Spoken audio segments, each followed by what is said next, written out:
Two warriors, separated by centuries, but united by a single purpose, completing the mission at all costs.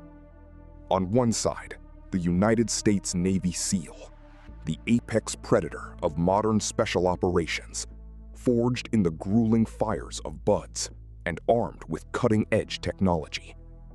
On the other side, the Shinobi, the legendary ninja of feudal Japan, masters of espionage, psychological warfare, and deception, operating in the shadows long before the concept of special forces even existed.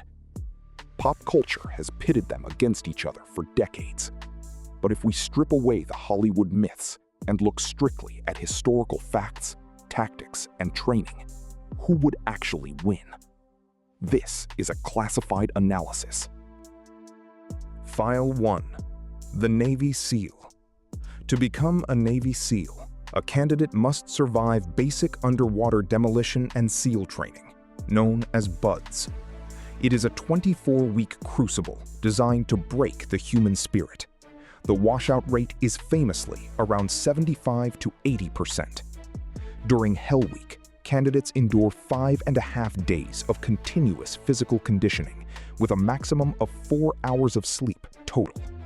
They run over 200 miles and spend hours in freezing surf. This does not just build muscle, it builds an unbreakable psychological resilience.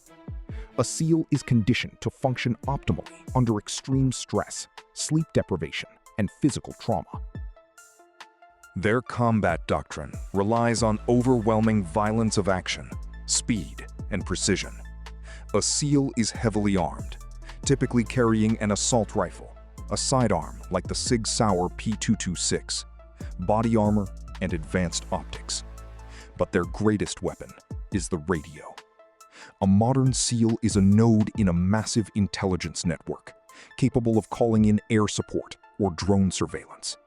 They are direct action shock troops. File 2. The Shinobi.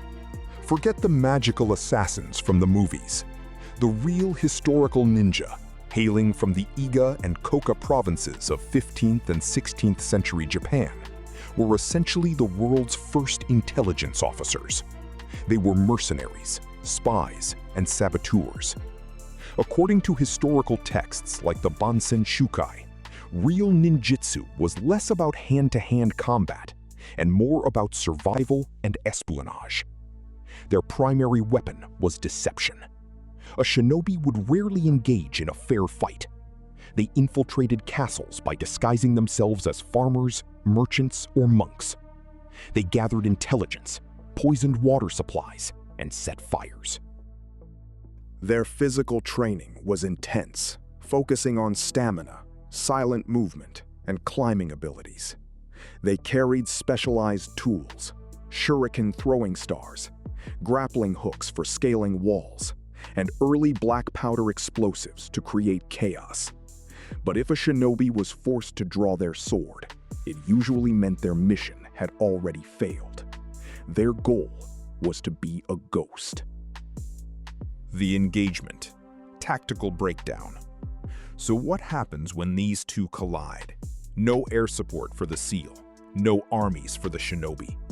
A one-on-one hunt in a neutral, dense environment. A forest at night. The SEAL has a massive technological advantage. Night vision goggles turn darkness into daylight. Thermal imaging can detect body heat through foliage. And modern firearms mean the SEAL can end the fight from 300 meters away before the ninja even knows he is there.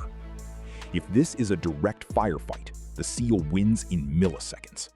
The kinetic energy of a 5.56 round easily pierces any feudal-era armor. But the shinobi is a master of asymmetric warfare. The ninja's only chance of survival is to ensure the fight never happens on the SEAL's terms. The shinobi would use the environment against the modern soldier. While the SEAL relies on technology, the ninja relies on sensory discipline, listening for the crunch of leaves, smelling gun oil, observing disturbed wildlife. The ninja would lay traps, caltrops dipped in poison, misdirection using sound. The Shinobi knows that human psychology has not changed in 500 years. If the ninja can exhaust the seal, drain his batteries, and force him into a state of paranoia, the playing field levels. Conclusion. The verdict. Who wins? In 9 out of 10 scenarios, the Navy SEAL takes the victory. The sheer gap in technology, firepower, and modern tactical doctrine is simply too vast to overcome.